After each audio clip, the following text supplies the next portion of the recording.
Hello everyone, চলে এসেছি আমার এই বদল নিয়ে তোমাদের সামনে। ইয়েস, এর জন্যই তো এত কিছু রেডিয়া কে ভুল ভুলাই। আরে গান কেন করছি, চলে এসেছি পোজিং করতে।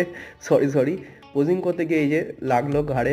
কেন লাগলো সেটা আমাদেরকে বলছি। কারণ কিছুদিন আগে আমি স্কোয়াট করতে গিয়ে, সেকেন্ডারি স্কোয়াট করতে গিয়ে আমার ঘাড়ে লাগে কিছু।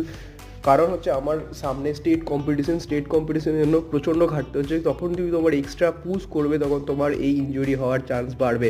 নিয়েছিলাম আমার ওটমিল আর 15টা বাদাম। ইয়েস, 15টা বাদাম। এরপরে এই সংখ্যা আরও বাড়বে এবং আমার কর্মক্ষেত্রে কর্ম তো করতেই হবে সকলকে। মাঝে আমি এইসব করতে থাকি কারণ মোটিভেশনও দরকার আছে জীবনে।